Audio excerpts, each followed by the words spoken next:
मैं आप सभी का नमन करता हूं और अपनी बात शुरू करने के पहले मैं कहना चाहता हूं कि जिनका अक्षर कोश समूची राजनीति पर भारी है, जिनके छंदों का यह पूरा काव्य जगत आभारी है, जिनका गर्जन तप्त वज्र था सरस्वती की बानी थी, माँ हिंदी के अमरपूत की हर रचना कल्याणी थी, माँ हिंदी के अमरपूत की हर रचना कल्याणी थी। मैं नमन कर रहा हूँ उस कालजयी राष्ट्र कवि का, पद्म भूषण का, भारत के एक महनीय सांसद का, और शायद सत्य को तर्क से पकड़ करके जिसने अपनी रचना में सब कुछ समाहित किया, ऐसे मनस्वी यशस्वी परम उद्भट विद्वान, काव्य कला ही नहीं बल्कि साहित्य के समस्त उपांगों के निष्णात विद्वान रामधारी सिंह दिनकर आज उनकी इस जयंती पर मैं उनका नमन और उनका वंदन कर रहा हूँ।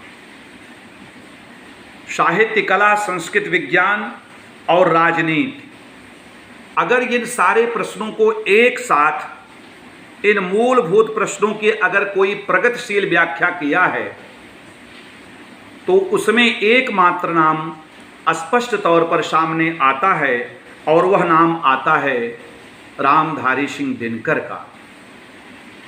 मैं कहना यह चाहता हूँ कि मेरा यह कोई प्रच्छन्न हस्तक्षेप नहीं है, न स्पष्ट हस्तक्षेप है साहित्य के लोगों के प्रति। मैं अपने को रोक नहीं सका। आज रामधारी सिंह दिनकर की जयंती है और जब मैं उन्हें समाज शास्त्र के आईने से देखता हूँ तो मुझे लगता है कि एक ऐसे समाज शास्त्री को समाज शास्त्र ने छोड़ दिया, शायद जिसकी बहुत बड़ी आवश्यकता तब थी, अब है और भविष्य में भी रहेगी। समाज शास्त्री मैं इसलिए कहना चाहता हूँ कि समाज शास्त्र का जो ऐतिहासिक परिप्रेक्ष्य है, समाज शास्त्र का जो सामाजिक परिप्रेक्ष्य है, जो सांस्कृतिक परिप्रेक्ष्य है, सारे परिप्रेक्ष्य को अगर आप देखें तो मुझे लगता है कि उसका एक समुच्चय, उसका एक पुंज आपको रामधारी सिंह दिनकर की रचनाओं में मिल जाएगा। इसलिए उनके विचारोत्तेजक जो निबंध हैं वो साहित्य का तो संगम करते ही हैं अपने में, लेकिन समाज शास्त्रियों के लिए तत्कालीन समाज से लेकर के, अर्थात पुरातन समाज से लेकर के अर्वाचीन समाज में उसकी प्रासंगिकता और सामाजिकता को भी दर्शाते हैं।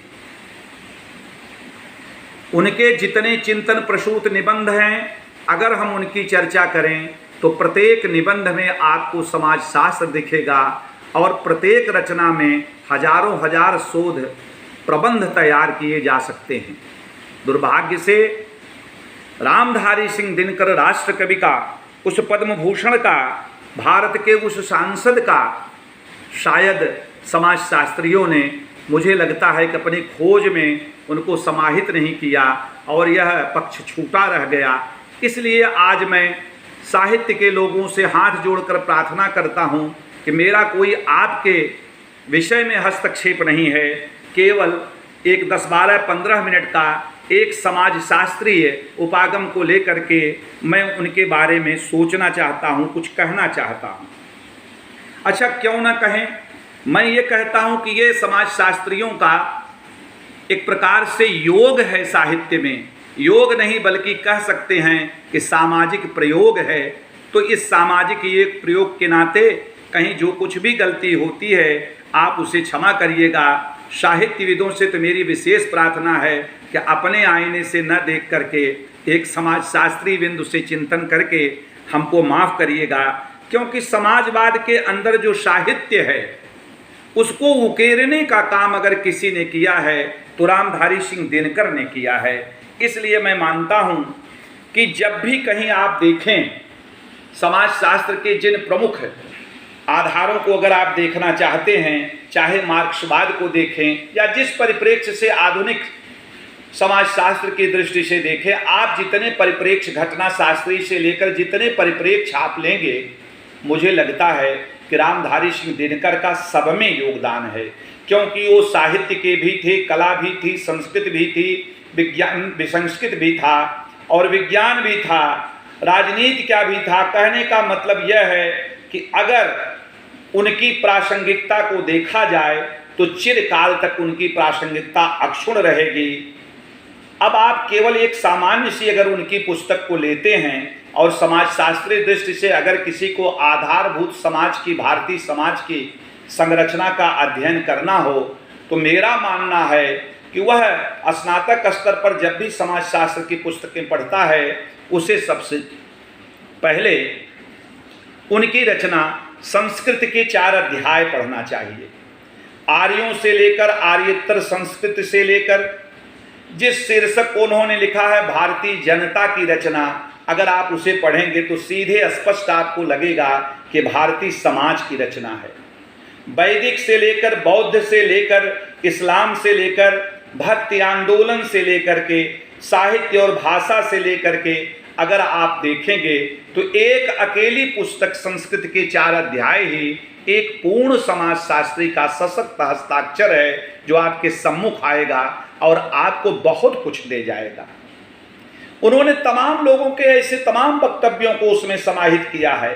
प्रवृत्ति के उत्थान की बात वो करते हैं तो लोकमान्य बाल गंगाधर तिलक की बात करते हैं, और वह स्वर्ग का भूमिकरण की बात करते हैं तो सुपरमैन की बात करते हैं तो अरविंद को भी लेते हैं।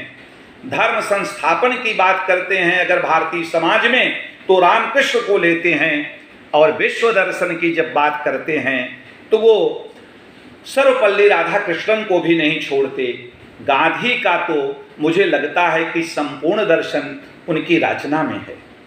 महाकाव्य की बेला में अगर रामधारी सिंह दिनकर को सोचा जाए तो मुझे लगता है कि जितना भविष्य है साहित्य का, सारे भविष्य का अगर कोई मेरुदंड तैयार किया जाए या उपांग तैयार किया जाए या कोई ऐसा आधारभूत ढांचा तैयार किया जाए तो मुझे लगता है कि सारा समाजवादी परिप्रेक्ष्य उनकी रचनाओं में आपको मिलेगा।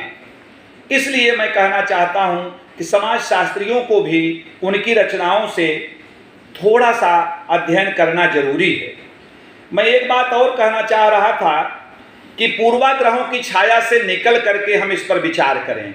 हम एक समाजशास्त्र के व्यक्ति हैं और हिंदी में कुछ कह रहे हैं तो मेरा कहने का मतलब स्पष्ट है कि उन्होंने स्वयं लिखा है कि यह साहित्य का उनका महल, वास्तव में उनका यह महल साहित्य और दर्शन का है जिसमें इतिहास किराएदार है। मैं उसमें एक बात अवश्य जोड़ना चाहता हूं, उसमें इतिहास किराएदार है लेकिन समाज शास्त्र भी उसी इतिहास के किराएदार का सहचर है, क्योंकि रामधारी सिंह दिनकर समाजशास्त्रियों के लिए मेरा संदेश है, बहुत ध्यान से पढ़िएगा। विनम्र निवेदन है मित्रों से कि रामधारी सिंह दिनकर समाज की उस थरथराहट को पहचाने, समाज की उस पुलक को पहचाने जो राष्ट्रवाद और आंदोलन से, स्वाधीनता के आंदोलन से थी। उससे उत्पन्न होने वाले उस प्रकंप का भी चित्रण किया है उन्होंने, और अपने उस चित्रण में उन्होंने किसी को नहीं छोड़ा है। इसलिए मैं कहता हूं कि एक पूर्ण समाजशास्त्री थे। और हरिवंश राय बच्चन ने तो यहाँ तक एक बार उनसे कहा था कि अगर केवल उनके संस्कृत के 4 अध्याय के पुस्तक के 4 प्रकल्पों पर बात कर ली जाए तो उन्हें 4 ज्ञानपीठ पुरस्कार मिलने चाहिए।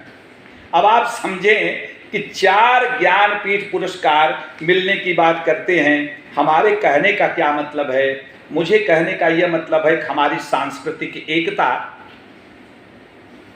जैसा उनका एक निबंध और भारत की सांस्कृतिक कहानी, राष्ट्रभाषा, राष्ट्रीय एकता, अगर आप इन सब को देखेंगे तो अभी आपको लगेगा कि यह समाजशास्त्र के विभिन्न उपांगों में हर जगह प्रकट होता है। मैं तो रामचरितमानस की उस बात को कहना चाहता हूँ कि भगवान श्री राम जैसे जिस प्रकार सबसे मिले थे कि अमित रूप प्रकटे ते ही काला, यथा योग सब मिले कृपाला, ठीक उसी प्रकार समाज शास्त्र के भारतीय परिप्रेक्ष्य में जब भी हम चिंतन करेंगे तो मुझे रामधारी सिंह दिनकर उस अमित रूप से प्रकट होकर के मिलते हैं। सारे रूप उनको आपको लगेगा कि प्रत्येक जगह रामधारी सिंह दिनकर आपके सामने खड़े हैं और अपनी बात कह रहे हैं। आप सोचिए, मुंगेर का जन्मा एक व्यक्ति नदी पार करके उस ग्रामीण परिस्थिति का चिंतन करिए उनकी रचनाओं में, तो आपको भारत का वह गांव स्पष्ट दृष्टिगोचर होगा।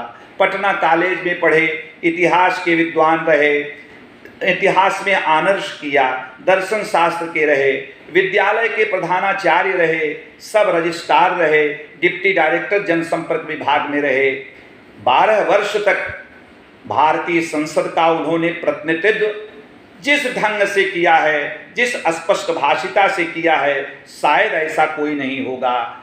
साहित्य अकादमी, ज्ञानपीठ, पद्म भूषण आदि जितने पुरस्कार दिए गए, मैं तो मानता हूं कि ये पुरस्कार धन्य हो गए उनको देने से। इसलिए मेरा मानना है कि समाजशास्त्री एक बार जरूर इसे देखें। वह व्यक्ति अपने जीवन में 4 वर्ष में 22 ट्रांसफर सहने वाला वह व्यक्ति नेहरू जी के सम्मुख कितनी स्पष्टवादिता से बात करता है, शायद उसको सोच करके रचनाओं पर अभी मत जाइए। आपको लगेगा कि समाजशास्त्र स्पष्ट अगर कहीं है, समाजशास्त्र साहित्य के वेश में खड़ा है, तो उनकी रचनाओं में मिलेगा। एक बार आप उनकी किसी भी रचना को पढ़िए और समाजशास्त्रीय दृष्टिकोण से आप देखेंगे तो आपको लगेगा। मैं थोड़ा सा एक विषय उनके तरफ स्पष्ट और ले जाना चाहता हूं कि अगर समाजशास्त्र की शुरुआत में कहना ये चाह रहा था कि सत्य कहने का साहस अगर किसी रचनाकार में था तो रामधारी सिंह दिनकर में था। जिस नेहरू ने उन्हें राज्यसभा का सदस्य बनाया था, सांसद की गरिमा दिया था, उस नेहरू को भी उन्होंने नहीं छोड़ा। उन्होंने स्पष्ट लिखा है, सज्जनों आप देखिए जरा, पॉलिटिकल सोशियोलॉजी और स्पष्ट एक समाजशास्त्र और साहित्य का समन्वय क्या उन्होंने लिखा है कि देखने में देवता सदृश लगता है, देखने में देवता सदृश लगता है, बंद कमरे में बैठकर गलत हुक्म लिखता है, जिस पापी को गुण नहीं गोत्र प्यारा है, समझो उसी ने मुझे मारा है, समझो उसी ने मुझे मारा है। क्या कह रहे हैं? यहाँ जाति धर्म के आधार पर राष्ट्र को बांटने की बात कह रहे हैं। कहीं न कहीं एक चेतावनी दे रहे हैं। किसको चेतावनी दे रहे हैं? उस समय के नायक को चेतावनी दे रहे हैं, संसद को चेतावनी दे रहे हैं। इसलिए मैं कहता हूं कि अगर आप सोचें उनके संस्कृत के 4 भागों में, तो आर्यों के आगमन का अगर एक भाग सोचें तो आर्य संस्कृति का आपको संपूर्ण ज्ञान वहां मिलता है। दूसरी अगर भाग को आप सोचें जिसे वो दूसरी क्रांति कहते हैं, तो कहते हैं कि महावीर गौतम इत्यादि समाज में जो कर्मकांड, रिचुअल आडंबरों का जो इतना बड़ा बेजोड़ एक छाप सी आ गई थी, एक अंधकार सा आ गया था, उससे मुक्त करने के लिए महावीर गौतम और उपनिषद के जो प्रयास हैं, रामधारी सिंह दिनकर ने उसे सजोया है। इतना ही नहीं है, भारतीय संस्कृति पर जिस अकल्चरेशन की बात आप पर संस्कृति ग्रहण की करते हैं, अगर आप ध्यान से कभी रामधारी सिंह दिनकर को पढ़ें तो आपको लगेगा कि इस्लाम विजेताओं का हिंदुत्व पर कैसे संपर्क हुआ और कैसे हिंदू संस्कृति में अपने को सारी संस्कृतियां आकर के विलीन करती हैं, यह उनकी रचना में मिलेगा। कॉलोनाइजेशन की बात जो आप कहते हैं, बहुत सारे लोग इसको विभिन्न परिप्रेक्ष्य से अध्ययन करते हैं। एक बार समाजशास्त्रियों से और समाज वैज्ञानिकों से मेरा निवेदन है कि जरा यूरोप के आगमन से लेकर के और पूरा रामधारी सिंह दिनकर को पढ़ लें तो शायद लग जाएगा। कोई सामान्य रचना नहीं है। नेहरू जी ने जिस पुस्तक की भूमिका लिखा हो, राजेंद्र प्रसाद जैसे व्यक्ति को जो समर्पित की गई हो, मुझे लगता है कोई सामान्य बात नहीं की गई है। प्राचीन हिंदुत्व से जहाँ विद्रोह है, वहीं समाजशास्त्र की तीनों चीज़ें, असिमिलेशन, अकोमोडेशन और सोशलाइजेशन, ये तीनों का समन्वय अगर कहीं मिलता है तो उनकी रचनाओं में है। आर्य द्रविड़ और भाषा की कसौटी, भारत की जनता जैसे उनके निबंध को आप देखेंगे तो आपको लगेगा कि एक राष्ट्र कवि, एक विद्रोही होता है, कहते हैं भारत को देखें किसको नमन करूं मैं भारत, किसको नमन करूं मैं भारत, संपूर्ण भारत को देखते हैं। इसलिए आप अगर देखें इतिहास संस्कृत से लेकर के आप कहीं भी देखें, बहुत से लोग उर्वशी पर जब उन्हें पुरस्कार मिला तो मैं तो कहता हूं कि सौंदर्य के समाज शास्त्र का अगर आपको आधारभूत आपको अगर ज्ञान चाहिए तो आप चले आइए उर्वशी पे देख लीजिए। आप 1972 में उन्हें ज्ञानपीठ मिला था। एक गीत नाट्य है, पद्म पुराण और भगवत गीता के जिन आख्यानों के आधार पर उर्वशी का चरित्र चित्रण उन्होंने किया है, आपको लगेगा कि पथ विचलित और व्याध की विघटन की जितनी सीमाएं हैं सारा वर्णन है। अर्जुन की शस्त्र शिक्षा के समय जब उर्वशी का प्रेम होता है, मैं इसे समाज शास्त्रीय दृष्टि से ले जाना चाहता हूं, तो आपको लगेगा कि सारे चीज़ें आपको एक ही जगह मिलती हैं। इसलिए इतना स्पष्ट भाषी वक्ता, हिंदी को लेकर के प्रधानमंत्री नेहरू को स्पष्ट उन्होंने कह दिया था कि यही व्यक्ति है जो हिंदी को गाली दे रहा है। कोई सोच सकता है क्या ऐसा भी व्यक्ति हो सकता है जो यह कह सके? जरा उनकी रचनाओं में देखें कि समाजवाद के अंदर साहित्य, जरा इस निबंध को आप जब पढ़ेंगे, हिंसा की भीषण घुड़दौड़, महाकाव्य की बेला, ऐसी रचनाएं हैं, आपको लगेगा कि वास्तव में ये रचनाकार कहना क्या चाहता है। आज जातिवाद के इस प्रचंड तांडव में जहां संपूर्ण विश्व जहां संपूर्ण देश जल रहा है, आप जरा उनकी रचना को देखें, वो जातिवाद का खंडन कैसे करते हैं। सज्जनों, थोड़ा सा ध्यान दे करके सुने, जो लोग चले गए हैं वो वापस आकर के सुने। वो कहते हैं, पूछो मेरी जाति, कर्ण कहता है, जरा उनके शब्दों में सुनिए कि पूछो मेरी जात, शक्ति हो तो मेरे भुजबल से, रवि समान दीपित ललाट से, कवच और कुंडल से, पढ़ो उसे जो झलक रहा है मुझ में तेज प्रकाश, मेरे रोम रोम में अंकित है मेरा इतिहास, मेरे रोम रोम में अंकित है मेरा इतिहास। वो अर्जुन को ललकारता है।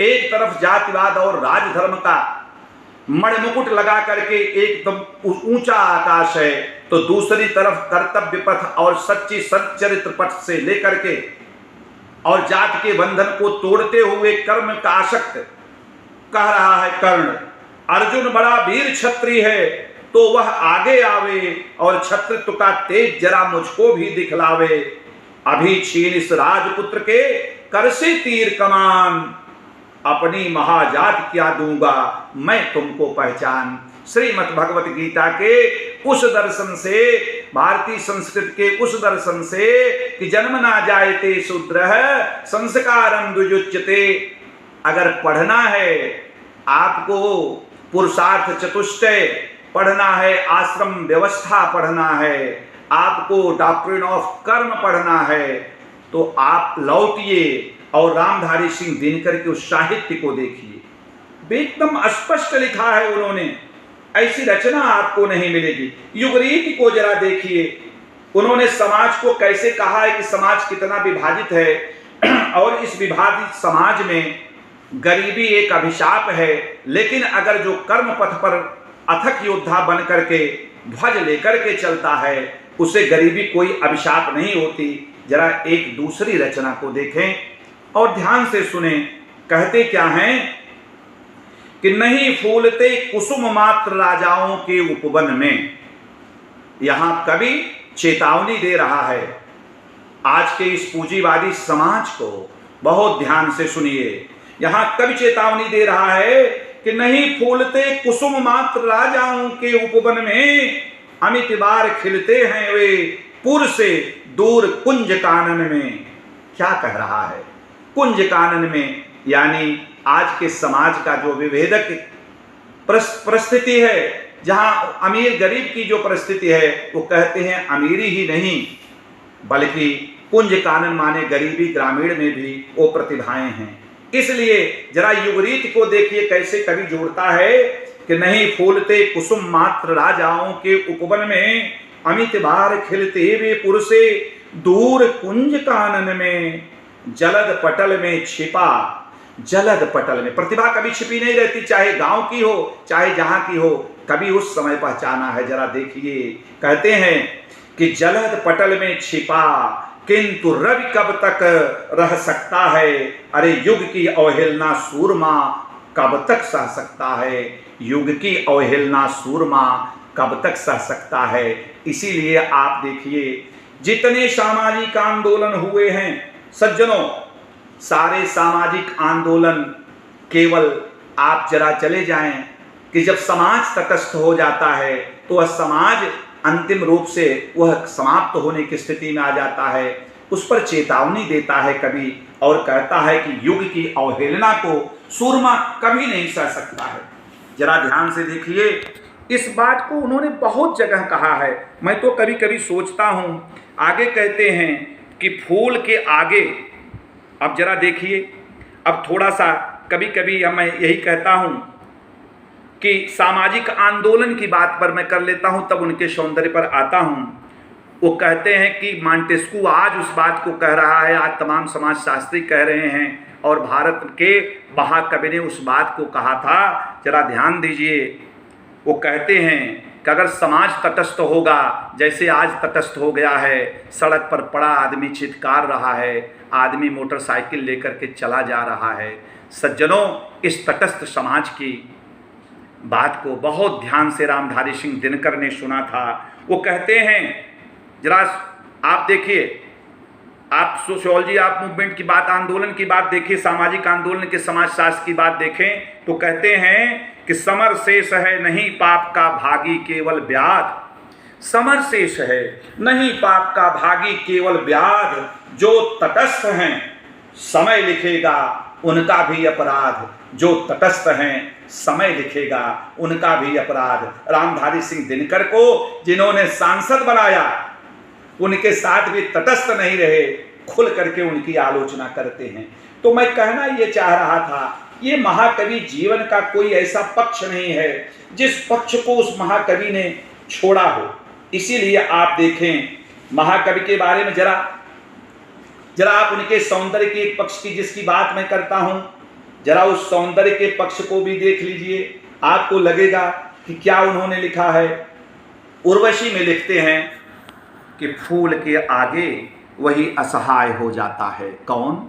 फूल के आगे वही असहाय हो जाता है, सत्य के रहते निरुपाय हो जाता है, विद्ध हो जाता है, बध जाता है। हाँ, विद्ध हो जाता सहज बंकिम नयन के बाण से, जीत लेती रूप सी नारी उसे मुस्कान से, जीत लेती रूप सी नारी उसे मुस्कान से।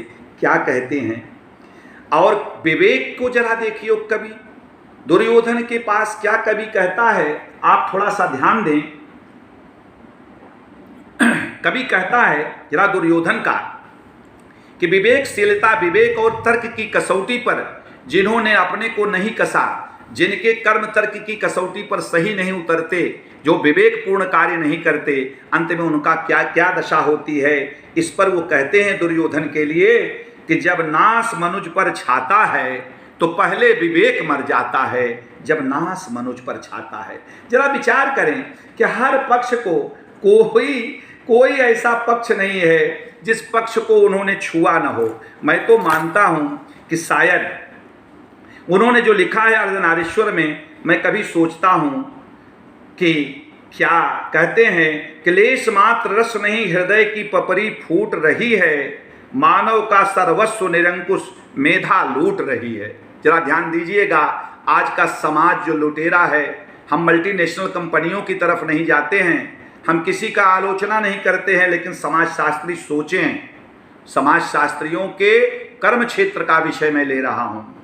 क्लेश मात्र रस नहीं हृदय की पपड़ी फूट रही है, मानव का सर्वस्व निरंकुश मेधा लूट रही है, रचो रचो सादल मनुष्य निज में हरितिमा पाए, उपजाओ आश्वत्व क्लांत नर जहां तनिक सुस्ताए। इस समाज की बात करते हैं वो, इस समाज की बात करते हैं। उनकी किसी कहानी में आप देखें, अर्धनारीश्वर जो उनकी रचना है, गांधी से मार्क्स की परिस्थिति की बात जब करते हैं तो बड़े बड़े समाजशास्त्रियों की जुबां चुप हो जाएगी। जॉर्ज रसल का जब वो साहित्य चिंतन करते हैं तो समाजशास्त्र उभर करके आता है। रविंद्रनाथ की राष्ट्रीयता और अंतरराष्ट्रीयता जब अपने निबंध में कहते हैं तो बड़े बड़े समाजशास्त्री अरविंद की साहित्य साधना की बात जब करते हैं तब आपको सुपरमैन उनकी थ्योरी शायद आपको बड़ी क्लियर हो जाएगी। मंदिर और राजभवन जैसे शब्दों से उन्होंने समाज की ऊंच नीच का, समाज में जो विभेदीकरण है उसका इतना अच्छा वर्णन करते हैं, शायद बहुत कम लोगों ने किया होगा। लिखते हैं कि रचो मनुज का मन निर्भरता लेकर, शरदागन की भरो प्राण में दीप्त ज्योतिले शांत समुज्वल घन की, पद्म पत्र पर वार बिंदु निवनर का हृदय विमल हो, अरे कूजित अंतर मध्य निरंतर सरिता का कलकल हो, सरिता का कलकल हो। अर्थात यह समाज अबाध रूप से चलता रहे। सज्जनों, मैं बार बार यही कहता हूँ, हमें पूर्वाग्रहों की तरफ नहीं जाना है। समाज शास्त्रियों के लिए मैं आज अपने को रोक नहीं सका और मेरे मन में आया कि समाज शास्त्री इस महाकवि को, इस महारचनाकार को क्यों भूल गए, जिनके इतने निबंध हैं। मैं कह रहा हूँ, आप देखिए, एक तरफ वो नेहरू की इतनी आलोचना और एक तरफ लोकदेव नेहरू करके उनकी अप्रत्यक्ष आलोचना कैसे करते हैं। भाषा और राष्ट्रीय एकता का उनका जो निबंध है आप कभी पढ़िएगा। और पोस्ट मॉडर्निज्म के चिंतन करने वाले समाजशास्त्री और ह्यूमैनिटी के विद्वानों से मेरा निवेदन है कि आधुनिक बोध उनका जो निबंध है शायद उनके लिए बहुत बड़ा एक अवलंब बनेगा। उनकी कविताओं की तो बातें छोड़िए, आत्मा की आंखें, प्रणभंग और जितने उनके काव्य हैं उस पर मैं नहीं जाऊंगा। वह उन लोगों की तरफ छोड़ देता हूँ, साहित्य मनीषियों की तरफ छोड़ देता हूँ। आज के इस शुभ दिन पर माँ भारती कितना प्रसन्न हो रही होगी। एक बात मैं जरूर कहना चाहता हूँ, थोड़ा सा आप ध्यान से हमारी बात को सुनिएगा। मानव को मानव बनाने में उन्होंने कुछ नहीं छोड़ा, सारे प्रयास किए। अब क्या किया जा सकता है, जरा उसके अंतर मन की पीड़ा को, जहां से हमारे अंदर वैयक्तिक विघटन और डिप्रेशन शुरू होता है। आजकल 3 शब्द आप देखिए बहुत ज़्यादा कॉमन चल रहे हैं, टेंशन, एंजाइटी और डिप्रेशन। ये टेंशन, एंजाइटी और डिप्रेशन कहने का मतलब है, मैंने जैसा मैं पहले भी कहता हूं कि सारी पैथी है हमारे पास, होम्योपैथी, नेचुरोपैथी, योलोपैथी, लेकिन सिंपैथी और इम्पैथी नहीं है। वो क्यों नहीं है, उस पर क्या कहते हैं रामधारी सिंह दिनकर, आदमी कैसे उलझता है, जरा ध्यान से सुनिए। उन्होंने लिखा है कि रात यूं कहने लगा मुझसे गगन का चांद, ध्यान दीजिए, रात यूं कहने लगा मुझसे गगन का चांद, आदमी भी क्या अनोखा जीव होता है। रात यूं कहने लगा मुझसे गगन का चांद, आदमी भी क्या अनोखा जीव होता है। अरे उलझने अपनी बनाकर आप ही फंसता, और फिर बेचैन हो जगता न सोता है, और फिर बेचैन हो जगता न सोता है। क्या अच्छा वर्णन किया है।